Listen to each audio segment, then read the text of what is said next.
आखिरकार finally James Gunn ने अपना वादा पूरा कर ही लिया और इस साल के जनवरी की ठीक 31 तारीख को उन्होंने अपने आने वाले डीसी के नए प्लान के बारे में रिवील किया है, जिसमें आने वाले डीसी के 10 ईयर प्लान को उन्होंने 2 चैप्टर्स में बांटा है और उनमें से पहले चैप्टर यानी गॉड्स एंड मॉन्स्टर के कुछ हिस्सों को उन्होंने हमें रिवील किया है और आज की वीडियो आपको इसी रेवलेशन को इन्फॉर्म करने के लिए है। तो फिर देर किस बात की। हे गाइस, मेरा नाम है पंकज सागर और आपका स्वागत है कि मोको हिंदी के एक और फ्रेश वीडियो में। Now without wasting any more time, let's get started.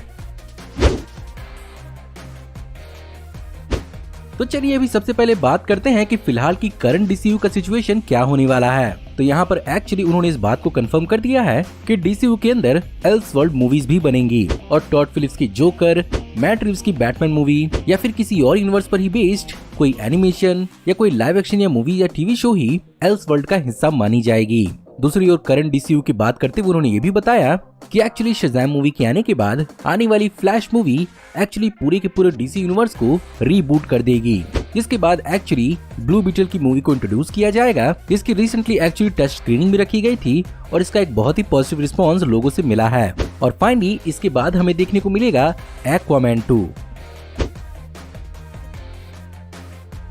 अगर फाइनली बात की जाए यहाँ पर जेम्स गन के गॉड्स एंड मॉन्स्टर के फर्स्ट चैप्टर की, तो उन्होंने इस बात को क्लियर कर दिया है कि ये एक्चुअली चैप्टर 1 का एक पार्ट ही होने वाला है और ये भी इंटायर चैप्टर 1 है भी नहीं। सबसे औसम बात कि इस मॉडर्न डीसीयू के अंदर characters actually movies, TV shows और गेम्स भी इसका हिस्सा होने वाले हैं और कैरेक्टर्स एनिमेशन और लाइव एक्शन दोनों में क्रॉसओवर करेंगे, जिसके कारण उन्होंने यहाँ पर सबसे पहले animated TV show creature commandos को ही इंट्रोड्यूस किया, जिसे एक्चुअली यहाँ पर जेम्स गन ने खुद ही लिखा है। Creature commando basically DC comics की एक बहुत ही पुरानी टीम है, जिसे वियर्ड वॉर टेल्स के इशू नंबर 93 में इंट्रोड्यूस किया गया था, जो बेसिकली कॉमिक बुक के अंदर वर्ल्ड वॉर 2 के जमाने की एक स्पेशल फोर्स थी, लेकिन यहाँ पर इसे मॉडर्न टेक के साथ दिखाया जाएगा, जो आगे किसी मूवी या लाइव एक्शन प्रोजेक्ट में भी क्रॉसओवर करेंगे, जहाँ पर इनके लाइव एक्शन रोल को भी इनके वॉइस एक्टर्स ही प्ले करेंगे। इसके बाद एक नया प्रोजेक्ट होने वाला है वॉलर यानी अमेंडा वॉलर का, जो बेसिकली पीसमेकर और उसकी टीम के साथ क्रॉसओवर करेगी,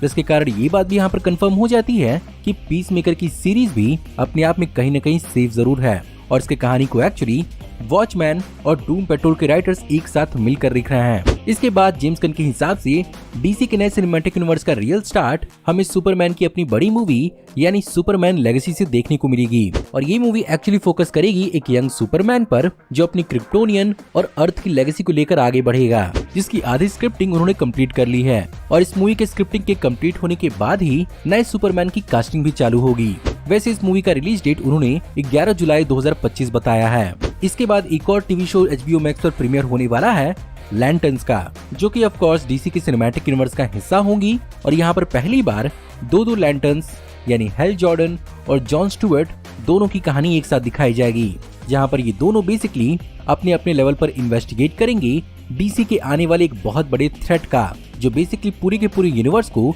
अफेक्ट करेगी। इसके बाद बारी आएगी एक और थिएट्रिकल मूवी द अथॉरिटी की। ऑनेस्टली मैं कहूँ तो इस टीम का ही नाम मैंने पहली बार सुना है और एक्चुअली ज्यादा रिसर्च करने के बाद मुझे पता चला कि ये टीम एक्चुअली बेस्ड है डीसी के वाइल्ड स्टॉर्म इम्प्रिंट के अंदर पब्लिश हुई 1999 की इसी नाम की कॉमिक बुक के ऊपर, जहाँ पर इस टीम के अंदर अपने ही प्रकार के सुपर पावर वाले सुपर हीरो इस टीम का हिस्सा हैं, जहाँ पर ये भी डीसी के मेन सिनेमैटिक यूनिवर्स का हिस्सा बनेंगे। और इसके बाद एक्चुअली नंबर आएगा द पैराडाइज लॉस्ट का, जो बेसिकली थेमिस्केरा की कहानी को गेम ऑफ थ्रोन्स स्टाइल्स में बताएगी। पॉसिबली यही जाकर आगे ओरिजिन भी बन सकती है डीसीयू के अंदर वंडर वुमन की। इसके अलावा अगर दूसरी ओर बात की जाए बैटमैन की, तो बैटमैन की शुरुआत होगी अपने live action movie the brave and the bold से, जो एक्चुअली ग्रांट मॉरिसन के इसी नाम की कॉमिक बुक के ऊपर बेस्ड होगी और एक्चुअली यहाँ पर रॉबिन के रूप में हमें डेमियन वेन भी देखने को मिलेगा, जो एक्चुअली बैटमैन का बायोलॉजिकल बेटा है और डीसी के नए सिनेमैटिक यूनिवर्स के अंदर एक्चुअली यही बैट फैमिली की शुरुआत भी करेगी। इसके बाद नंबर आएगा बूस्टर गोल्ड की अपनी टीवी सीरीज का,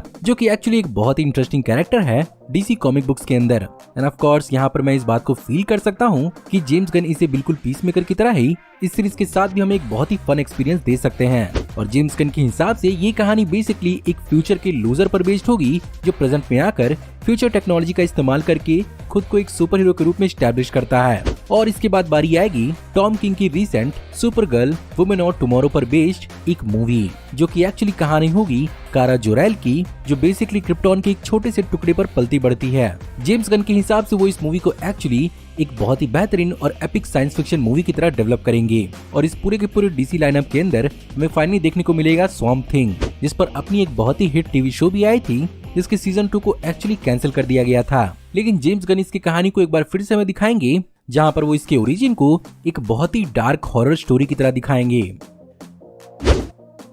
सो गाइज, ये थी एक ब्रीफ वीडियो डीसी के नए अनाउंसमेंट्स के ऊपर। मैं उम्मीद करता हूँ कि आपको आज की वीडियो पसंद जरूर आई होगी, और अगर आपको आज की वीडियो पसंद आई हो तो प्लीज वीडियो को लाइक जरूर करिएगा। और हाँ, कमेंट्स में आप जरूर बताइएगा कि अगर मुझसे कोई और डिटेल इस अनाउंसमेंट के बारे में छूट गई हो तो। हमारी आने वाली ऐसी ऑसम वीडियोस को देखते रहने के लिए हमारे चैनल को सब्सक्राइब करिए, बेल वाले आइकन को दबाइए और हमारी वीडियोस को बिना मिस किए एंजॉय करते रहिए। और अगर आप चाहें तो इस वीडियो के लिंक को अपने दोस्तों के बीच में जितना हो सके उतना शेयर करें। Thank you for watching, see you in the next video. Till then take care, good bye.